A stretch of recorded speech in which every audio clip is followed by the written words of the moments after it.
Yeah. Hello, everyone. Welcome back to the Masters Muscle Podcast. After a week hiatus, we are back, and what better way to have a phenomenal guest. But before we bring him on, I want to go ahead and show a quick video for those of you that don't know the man of the hour.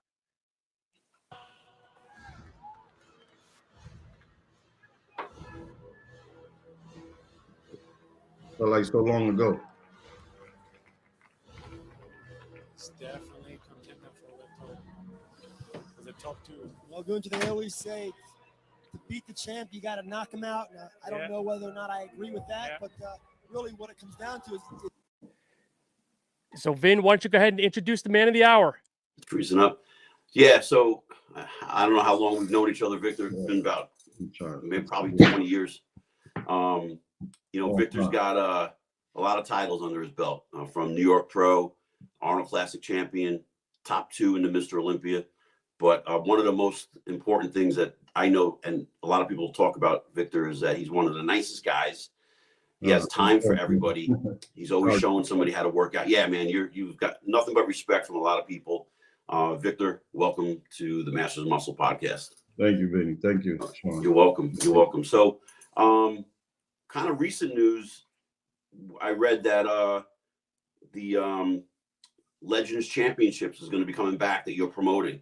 Yes. Trying to bring that back after pandemic 3 years, I tried to bring it back last year, but it was too late trying to get venues, and the venues were getting a little crazy, still asking for vaccine cards and all that. So I didn't want to touch it. I don't want to put my athletes or my patrons through that. I understand the government has a different agenda, but I had to call it a loss for last year, just because of my venue was being so crazy with the. And when will it be held this year? It's going to be July 22nd over at Lehman College Performing Arts. And where's that at? In the city? In the Bronx, yeah, Bedford Park, 250 Bedford Park. All right, cool. The Bronx, yeah. And so a lot of people have been asking Sean and I, what were your thoughts on, how did you feel about coming in second place to Jay Cutler at the Olympia?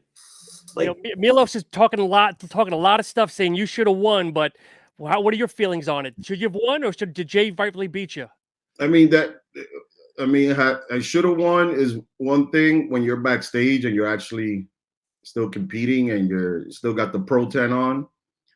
And it was a big difference when I actually saw the pictures and the videos, and it was just like, wow, I just got dissed.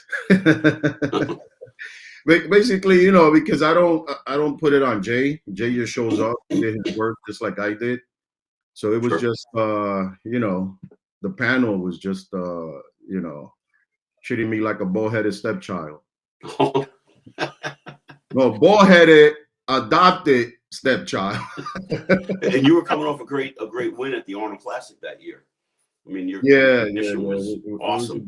It was a good start for the year. 06 was good.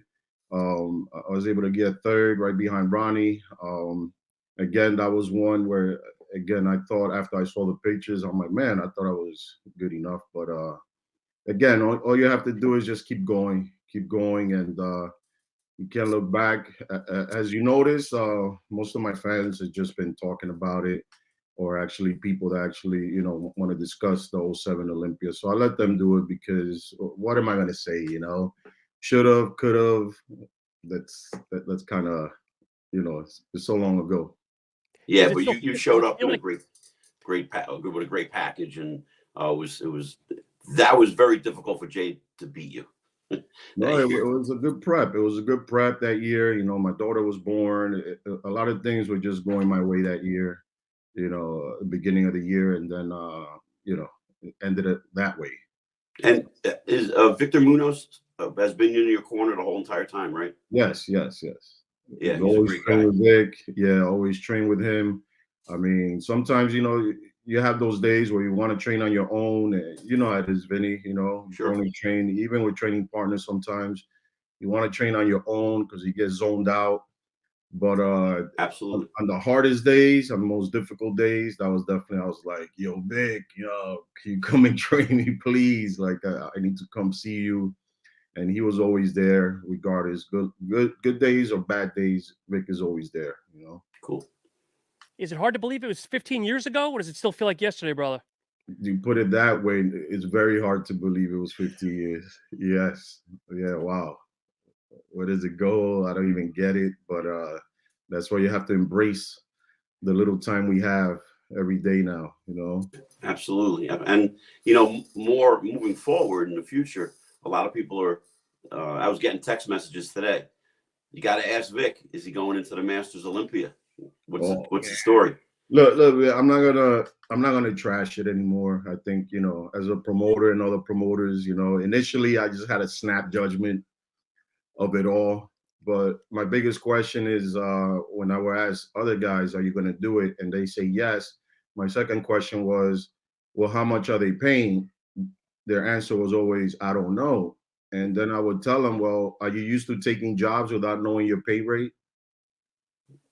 You know, right. I know we had that conversation at the Arnold. Yeah, so it's one of those where it's like, okay, and I don't know. I just feel like they're just throwing the Masters again without trashing it, but I don't know what I can say in a positive way towards the Masters, because you know, when we first started, even if it was the Ironman for $10,000, it wasn't even about the 10. It was about doing the Ironman, qualifying for the Olympia. Right. It was about taking names, you know. Sure. You know, yeah, beating the who's who, coming up fresh. So you didn't care about that. You're young.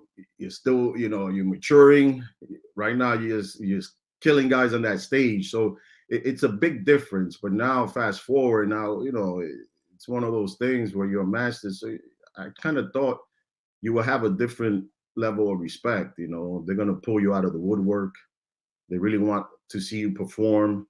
They really want to see us come out and just really pull through, because we do a show. We don't cut corners, you know.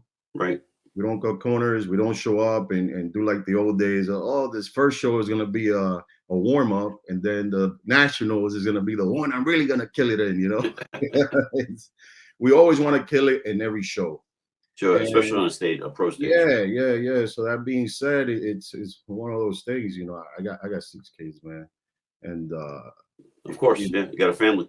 Yeah, I mean, you do a show for 10 grand. It's like, man, that doesn't even cover, you know, 2 weeks of living, you know, with my kids and family. So it's kind of like, it doesn't make sense. And plus, I have no sponsors. Now, if I had a sponsor, I have to do it for them. You know what?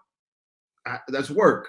You know, I'm getting real money from my sponsors. So a lot of things vary getting there, but just doing it on my own dime, leaving the country, which is actually also another good thing, is you get to go to Romania. Yep. You know, you make a pit stop over at Dracula's castle. That would be nice. But so if just tomorrow, to do a show for, I don't even know if they have a trophy for it. I don't even know. So if tomorrow they announce the prize for all the divisions, what would be a number that would entice you? What would be a first place prize money that would say, all right, maybe let me think about this? I mean, what would it be, Vinny? You tell me. You tell me something that's handsome, you know? So, yeah, but Victor, I had a different route in my career. Like, I never made it to the Olympia. So if I get invited, it's not about the money for me. It's to finish my career out on an Olympia stage, so to speak. So for you, you've been top 2. No, that makes sense. See, like you have, you know, again, you win the Masters, you get to go, you know, to the Open Olympia, you know, but you seen these guys, man, lately? Holy fuck, bro. Yeah, they're good. They're good. Just come in with a crazy good routine, and that's just about it, bro. Going to Romania to guest post. Well, Romania, it's again that, you know, to do the actual show and qualify for Olympia, that would be nice. But if I had a private sponsor, if I had a company, you know, again, backing me to do it, I don't mind. You know, I leave my kids behind, and you know, I say goodbye to the spring and half the summer just to do it. You know, but yeah, that's what you're looking at, right? Yeah. But right now, me focusing on my own show and bringing back legends and worrying about the amateur athletes and giving them a platform, give them a road to actually become pros, I will probably make just as much as I would competing, dieting my ass off, putting myself through the grinder, and just hosting a show. So I'm good with that. Sure. Yeah. And where are we at with your signature line? Is that Signature line? It's pretty much right now. I think we probably just delivered to just one country. Again, this is something that I really need to do my due diligence as far as distribution, because we lack the distribution. I think at the Arnold, my partners talked to Europa. I know they'll give it a okay, but I like to see everything in writing moving forward. It's not hitting the impact as far as speeding up the process of being available to everybody. Mm-hmm. And it's only the Middle East, so obviously I live here.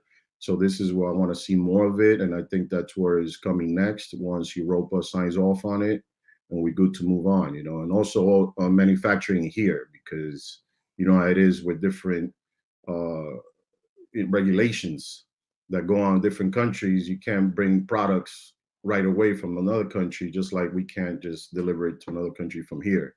So Right. we want to cover all our ends, make sure the ingredients. It's just a lot of work. It's not as simple. I mean, some people, I was wondering why they just came out with a supplement in a month.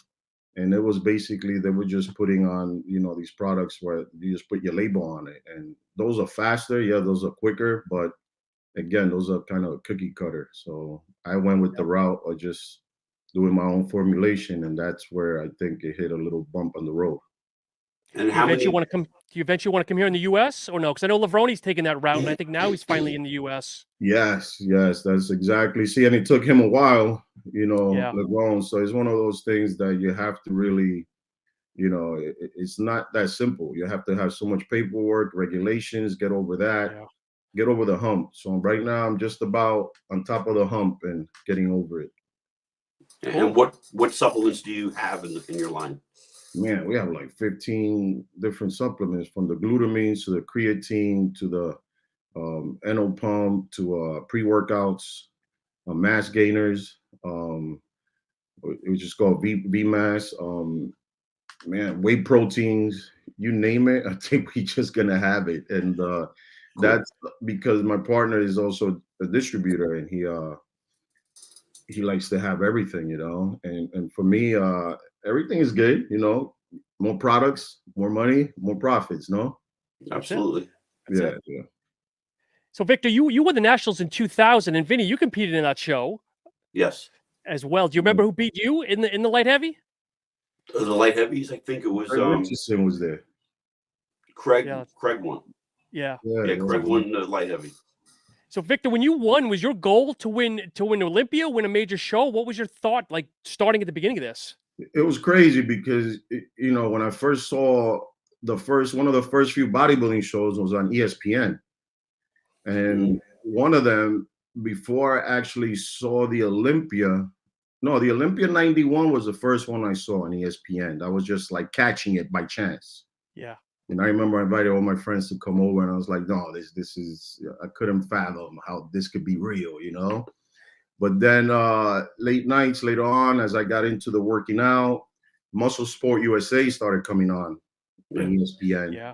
And that's where I saw Vinny stepping on stage. Oh, really? Yes. That's funny. It was you, man. It was you up there, Rod Ketchens, all these guys. Yeah. And I still remember Steve Stone announcing you, interviewing you backstage, rest in peace, Steve Stone. But it was one of those things where it was like, man, this is real. This guy's right here in New Jersey, like this is fantastic. And it had me pumped. It had me pumped because you made it real. You were local. And I'm glad I could inspire you.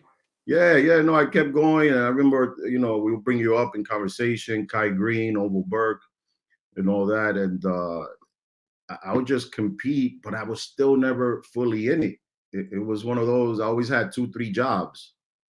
So I competed whenever I have that chance. And it was usually twice a year. It was the beginning of the year or right in the middle or beginning of the summer. That's why I did the Metropolitan and the I remember that. Yeah. I remember you. Yeah, I was in the audience. I was like, this guy's going to be on the Olympia stage one day. Yeah, The whole it was structure. great. It Yeah. was great. But then again, I would do the shows, and Saturday night you go out to eat. Come Sunday, you stop for about a week or two, and then you start training again. But you know, you disappear from the scene because we didn't have this correlation right now of social media. You know, obviously you picked up the magazines, which was already like 4 or 5 months late news you were getting, you know. So it was as I did as much as I could do in order to stay around the mix. And then I was hearing of Vinny, Frank Santoriello, Dave Palumbo. Everybody was coming out either from New Jersey or from Long Island. Yep. Yeah. It was like, what the hell is going on over there? You know, like I didn't know. And then my friend, if I could remember his name, he was actually a first person that introduced me to Dave Palumbo. He also passed away, rest in peace. But I remember his name. Oh, come on. So he goes, and I said, man, I think I found the secret diet to get ready for a show. And he's like, yeah, because you're looking great. What is it? I go, chicken and broccoli. Then he's like, what do you mean? Do you eat carbs though? And I say, yeah, and sometimes rice. But I tell you what, I did that same diet all the way up to the nationals, and it was really like there was no macros, there was no checking heart rate. It was just, where am I? Not peeled enough, keep pushing. Where am I? Not peeled enough, keep pushing. Right when you're there, okay, now you can stop. And it was just simple ways. And I think that's what's confusing a lot of guys now. They have so much information, they don't know which way to go. Absolutely. I say that all the time. Yeah. I'm sure you do too. Like when you're seeing guys in the gym, like what's the secret? I'm like, keep it simple. Yes. And, you know, Sean and I talked about this just recently about macros. And I said to him, I've never counted a calorie in my life. I don't even know what that means. I just rotate my carbs. And I know for me, a certain amount of protein works well for me per meal. Yes. And anything more than that, I get a stomach ache. Anything less, it doesn't do anything for me. So, yeah, I mean, we come from an era that it was just simple. Yeah. Oh, it was John Timbeck. It was John Timbeck. John Timbeck. That had said, hold on. You look ready, but you're still holding water. He goes, I'm going to call Dave Palumbo on my phone. And I go, you know him? X-Rex, Dave Palumbo. And I open the magazine. The mad scientist. That's great. David's like, it's simple, but Dave, I tell you what, you say I took the time. Dave actually took the time. They didn't know me from a hole in the wall. And he just literally was on the phone with me for about 15, 20 minutes. Saying, so what did you do? How do you feel? And all that. And he just broke it down and simplified everything. Didn't get all crazy technical, you know? Yeah, but you know, back then that worked because you weren't smothered by the social media that the guys have today. Yeah, the and pressure. So and we have that. We have a problem today. Like if a young guy comes up to you or me and asks for advice, you know that 2 hours later they're asking somebody else because they saw something else on Instagram. They do the shop around. I'm like, yeah, man, I ain't got time. It depends. You usually know. I mean, I'm getting better at knowing who's serious, who's not. It's kind of like the people that I want to train. And I tell them one session, 500. 500 is like, yeah, because I know you're not coming back, you know. That's funny. So are you doing training also? I train people, worthy people, you know, people that can see it shows. in their eyes. You know how you can see it in their eyes, Vinny? Absolutely.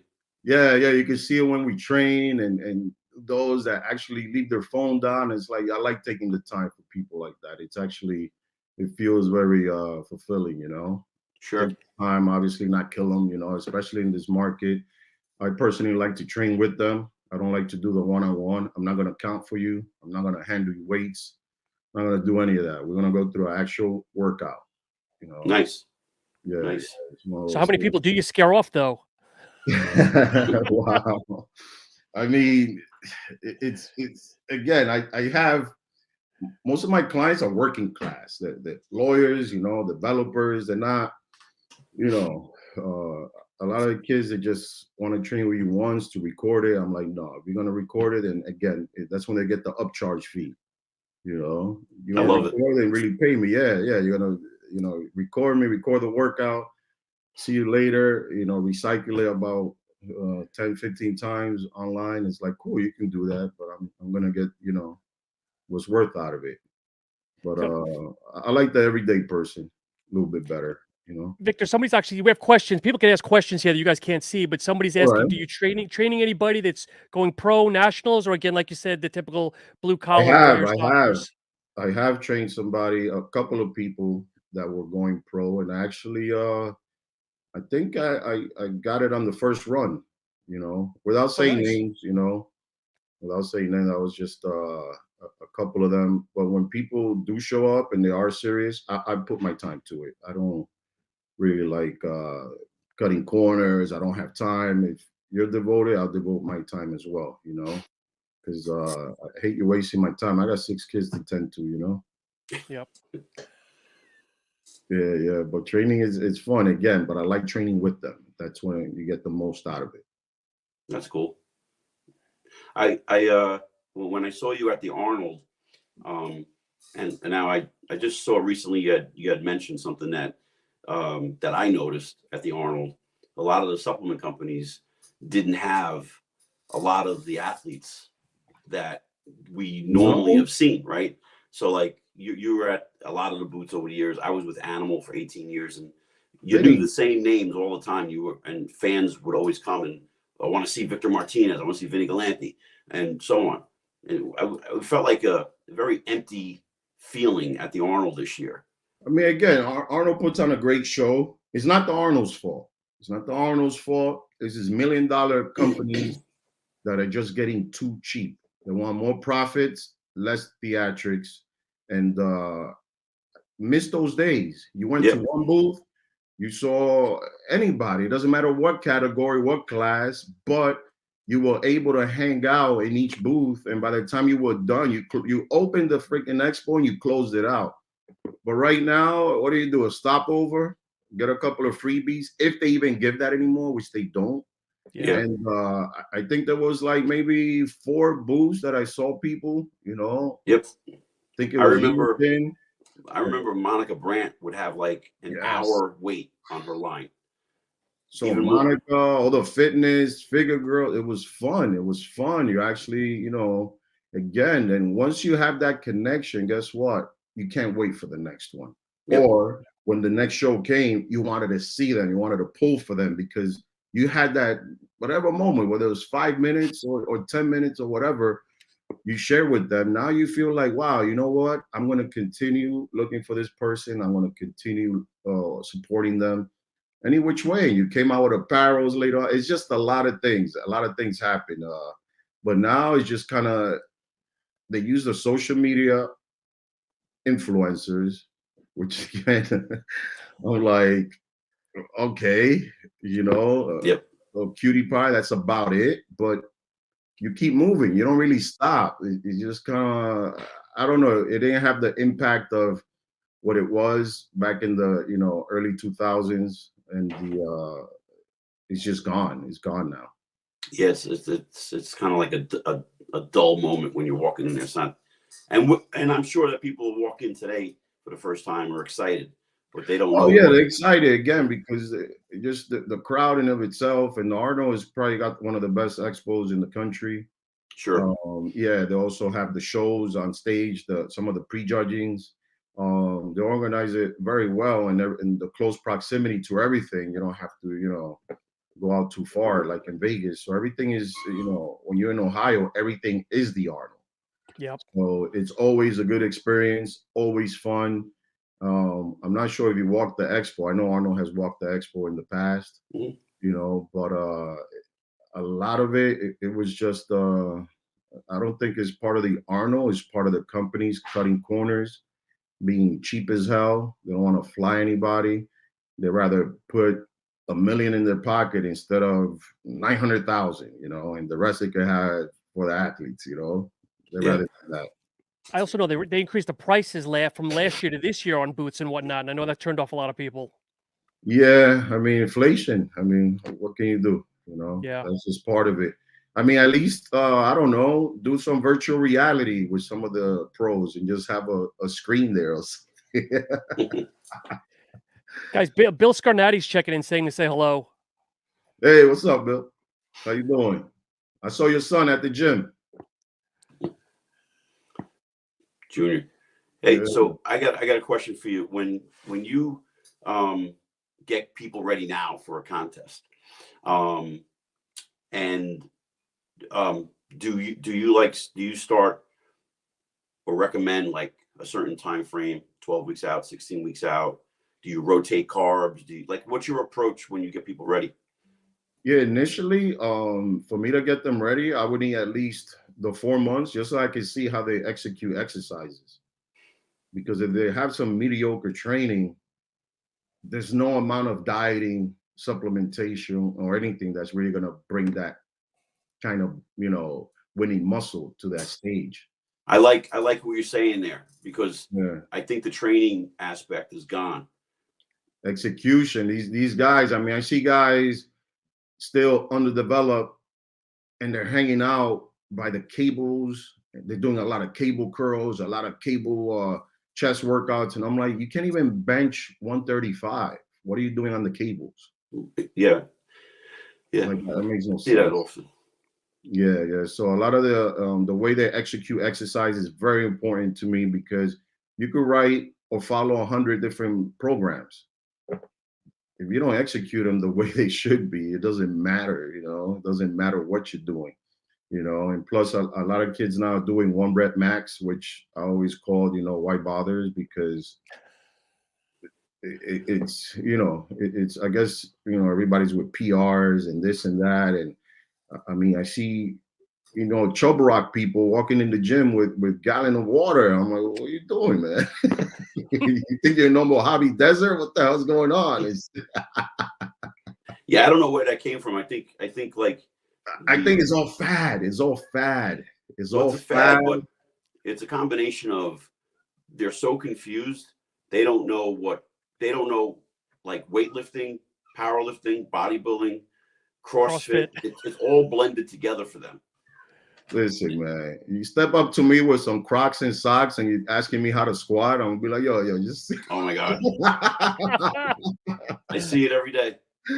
I'm like, come on, man, really, bro? Come on, respect the gym, man. You know, unless you're gonna squat barefoot, I don't mind showing you, but I don't.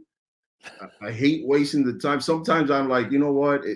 I go through the motions and everything. Usually, my friends' kids. I see my friends going to the gym with their kids. You know, I'm like, oh, come over here. You know, try this. I like doing that. You know, Yeah. I hate helping a cute girl that has, you know, bad form and is doing a dumb exercise, because you try to correct them. They're like, oh, you try to pick me up. No, you like me? You into me? What is? I understand you're half naked, but no. Oh my God. And So just, funny. I don't want no shrapnel for my wife. So I stay clear. Again, if I know you, if you're somebody from the neighborhood, I see, I don't mind. I like doing that, because I always say, you're not going to get hurt in my watch, you know? And most of these gyms, they want a quick, you know, to sell you a package right away. They sell a package. I'm like, you want to sell a package? You didn't even take the time to just show them how to do a barber curl, you know? It's like they're doing because they don't know anymore. Yeah, but these gyms are, again, that's their gyms. I hope to one day get my own place and run my house the way it should be. That's all. Did you ever have a gym? Yes, I did. I had a gym before. Where was that? It was in Dykeman, Washington Heights. Oh, a while back. Yeah, that was. Whew, I did that gym back in 2002. How long did you have that for? I only had it to about 2 years. Yeah, because 2 years. Yeah, I was supposed to buy the building. It's just a lot of things didn't work out. Horrible partner. My friends didn't believe, you know, that we could buy the building, and no, you can't. Well, the building's not for sale. I'm like, come on. I spoke to the landlord. We have first right of refusal. And I think somebody spoke about it. And I don't know. Basically, we got bullied out of the building. Somebody had bought it from under us. Jeez. Oh, Yeah, just a lot of things. And I don't think I had a fight in me because, again, for me to save the business, it would be to save my partner. And I just let it burn, And this all happened while I was at the Olympia in 2004. Oh, wow. Yeah. They were like, Vic, they call me up. They're like, I think the marshals are coming tomorrow. They're gonna close and take the equipment, or we were selling the equipment or something. I said, and I was at the roulette table, and I was like, let it burn. And I just hung up. I took a shot of whiskey and I spun around. Yeah, I got ninth that year. Yeah, probably could have been better, but was that shot before the Olympia or after the Olympia? Yeah, it was actually before. It was before. Yeah. Again, I was because I was listening a lot of people. They say, not Sean Ray, Kevin LeBron drinks right before he competes. So I heard that, and I heard that backstage at the 2003 Night of Champions. And they say, Sean Ray usually takes a few shots before he competes, and I was like, oh. Is that so? So I was just kind of doing the same, and it did help a little, but I think the lack of sleep didn't help me at all. 2 days of no sleep. Oh, yeah. Just the stress of losing a gym and something you put together with your own hands. Sure, absolutely. Yeah. I think my equipment. I think some guy called me that my equipment is up in Canada somewhere. Jeez. My equipment. So when you got home, the gym was empty? I didn't even go back, I mean, ideally, I think if I was in the neighborhood at the time and they said the marshals were coming, I probably would have, threw a match in it, just because I was that crazy back then, but I wasn't around. That's funny. See, Yeah, you also had a when I was younger. you also had a Muscle Maker grill for a while too. Oh man, listen, man. You said what I don't want to talk about. That's definitely one I don't want to talk about. Okay. All right. Next subject. They suck. Sorry. You're so full of shit, bro. You're so full of shit, man. You know what? Let me leave it at this. My friend said, Vic, I want to open up 10 of them. What do you say? I was like, yeah. He goes, yeah, I'll give you 25% out of all of them. And I said, wow, that sounds nice. But you know what? I hate them so much. Hell no. Because they abandoned me during my weakest time. And that's when you know that they're good enough to move forward. They're not. So, Victor, somebody was asking a question. If you weren't a bodybuilder, what would you be doing? I don't know. My alter ego is an architect, Okay. No, I wanted to actually, believe it or not, I tried to join the military a few times. Oh, interesting. I really, really wanted to be a Marine. I wanted to be anywhere in it. And it was just, I was just in too much trouble as a teenager, They couldn't take me because the open cases I had, and it was one of those things where it's like, man, and I think once I cleared one of my cases, I should have gone, but I was caught up in a freaking engagement. Okay. I was actually engaged, and I'm like, what the hell am I doing? It was my high school. You were young. Yeah, I was young. What the hell, and I was just being robotic, I was just like, this is what I did. This is when I trained. This is when I worked. This is when I went home. And it was just like foggy years, until one of my friends took me out to the club, and then he woke me up, and I realized she wasn't for me. But I really wish I would have gone to the military. That's about it. So I think I would have been full force military. Okay. All right. Cool. Yeah. After that, I didn't know. Anything else would have been after that. Okay, fair enough. Yeah. Was there anyone in particular that started you in your bodybuilding journey? I think one of my biggest supporters was Steve Dickerson, which is Chris Dickerson's cousin. Oh, Yeah, he I used to go to Bally's in the Bronx, 231st. okay. Somebody was able to make me a fake ID. You know, I snuck into half the gyms I went to from the age of like 16 all the way to about 20 or 19. Yeah, I snuck into all of them. You're talking about Bally's on 231st, Columbia University on 116th Street. They had a pretty good gym, you know. Actually, it's the first place I saw hammer strength, you know, which was only placed in the football section of the gym. Because, you know, hammer strength was for, I mean, they could deny it all they want, but I only always saw hammer in football gyms, you know, I like for the colleges or football or high school. And also Lehman College. I used to sneak into that gym, and it was all fake IDs. You can do them back then, you know. I had Most people are getting fake IDs to get in the club and the bars, and you're getting them to get into a gym. Well, when I worked in the tunnel, I used to take $50 and let underage kids go in and drink and do whatever. I was like, man, I just want my money. Wow, the tunnel. I haven't heard that in a long time. Yeah. I was working in Holy the shit. tunnel with a few of my friends. My friend Sterling was one of the guys who just like, yo, you're Diesel, you want to work? And I'm like, cool. I took any job. It's like, you had a job? I'm like, I didn't care what it was. Yep. I was doing it. I was there. I mean, I was bouncing. I was bartending. I mean, I was in photography school. I did everything because, again, I didn't have, you know, a guy like, this is where I'm going. So I did everything, and I kept myself open-minded to all that stuff. But the tunnel was a good experience. That's pretty cool. Peter Gation, Limelight, all that stuff. Oh my God, yeah. Yeah. Look at the movie, guys. I don't know the rest of the stuff that went on there. Well, it's great that you have an open mind. I mean, that's all. That's pretty cool. And to think that you went to photography school. Yeah, I did it. It was fun, and I used to work out in Johnny Lat's for about 2 hours, after that or before that, I would go down the street into the dark room and develop my films, Oh, which wow. was the art of developing is gone now. Everything's so digital now, and Yeah. it's no more dark rooms. But I think film is coming back though. Yeah, everything comes back. Film. Yeah, film's coming back, man. Come on, man. Maybe bodybuilding will come back. 80s, baby. Victor, someone else is asking, whose physique blew you away when you finally met that person? Who you're just an awestruck with?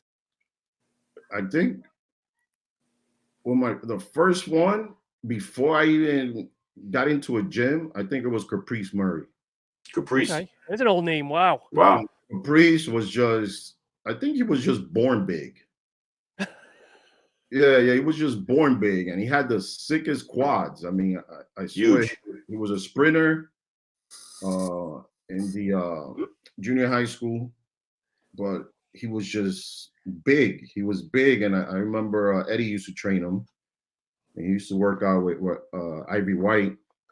But after Caprice, Ivy White was, I think, most impressive because he was always in shape. Ivy White was natural bodybuilder, you know, NGA competitive bodybuilder. Then it was like, okay, you see them guys, you're like, wow, you know, big, you know, huge. Then I go downtown because I had this crew of people from the local area from Elmo's Gym on 158th Street. Almost, yeah. Yeah, which was like $20 a month at the time. And you know, I told the guys, listen, guys, I know there's more we can learn. I know there's more that we can explore. Let's start going to different gyms every Saturday. And I only had about 1 or 2 takers. And we would get on that subway, get downtown. We would hit Natural Physique. Remember Nicole Bass's gym? Yep.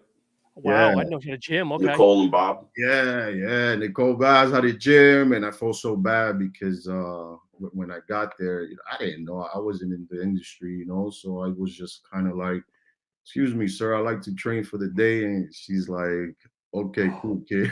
Oh, shit. That'll be $100. But, you know, she was nice. And I was like, fuck, man, I'll never make that mistake again.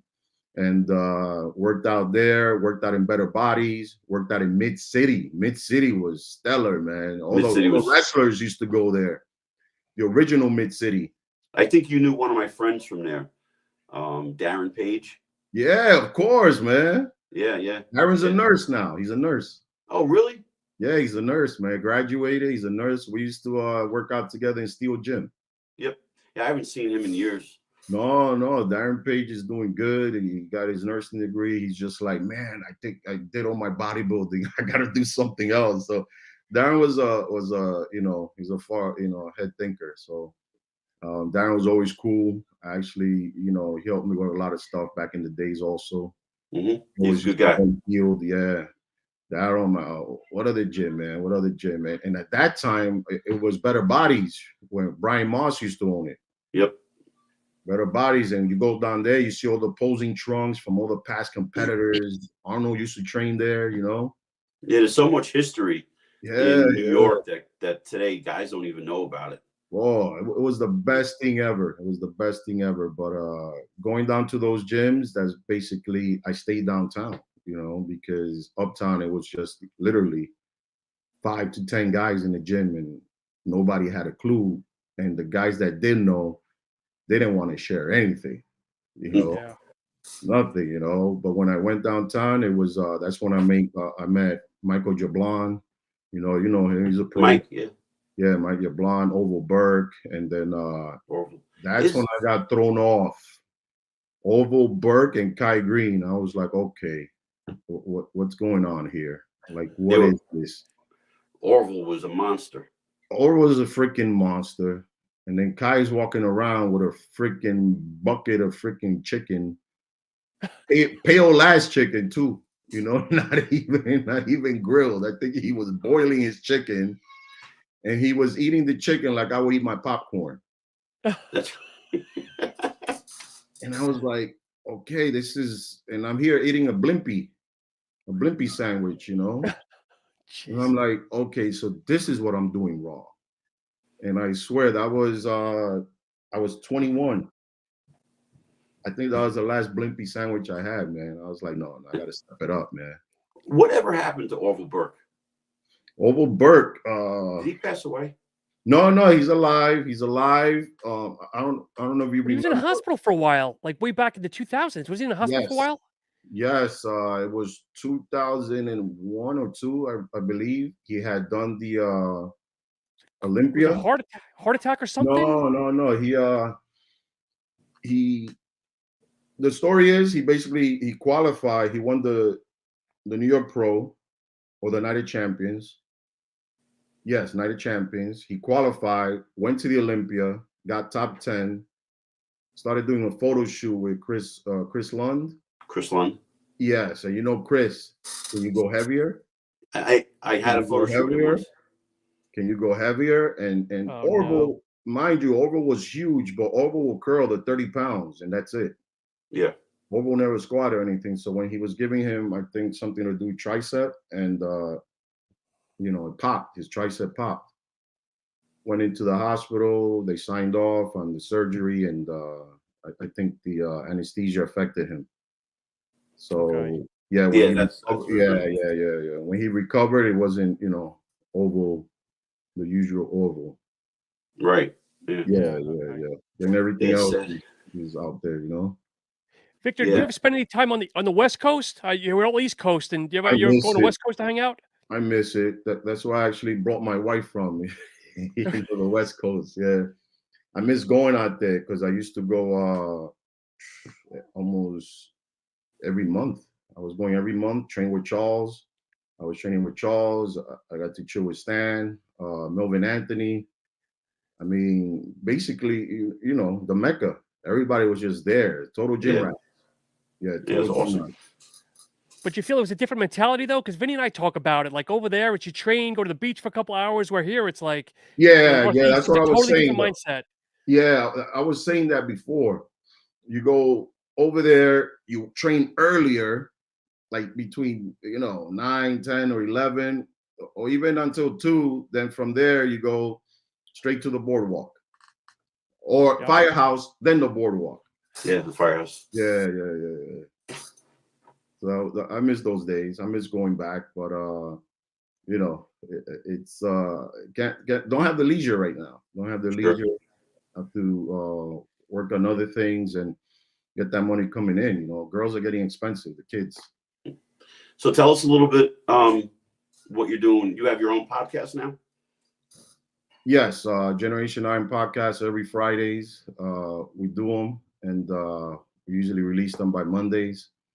Tuesday, do it with Vlad Uden, you know, and the you know, other fellas. I do Mejia, and you know, Generation Iron, Persia, Esan Farahi.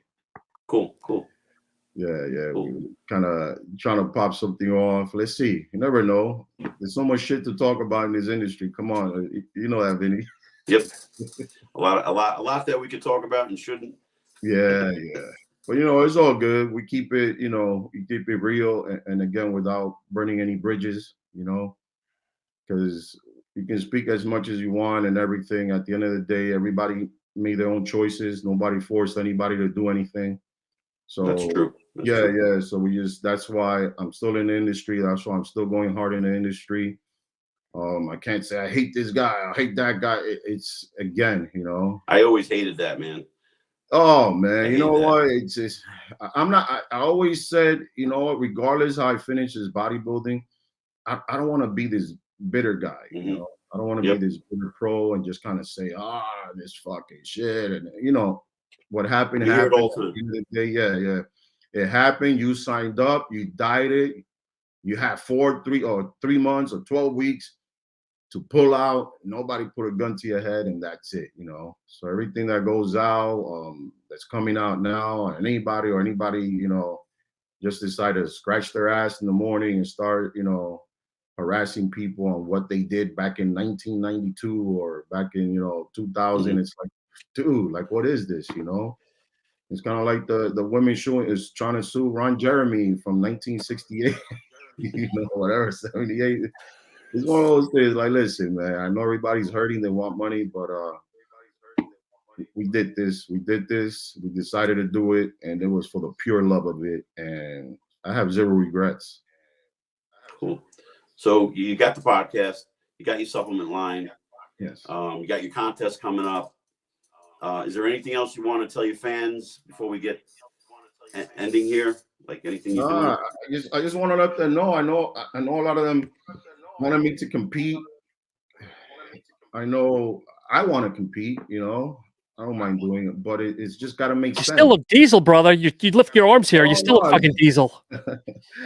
I work out. I still work out 5-6 days a week sometimes. You know, and love doing it. But at the end of the day, you know, taking care of the home front is always first.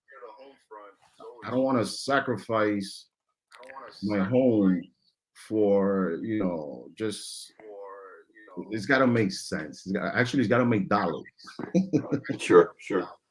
Sure. Yes. Well, that's it. Well, we thank you for coming on, man.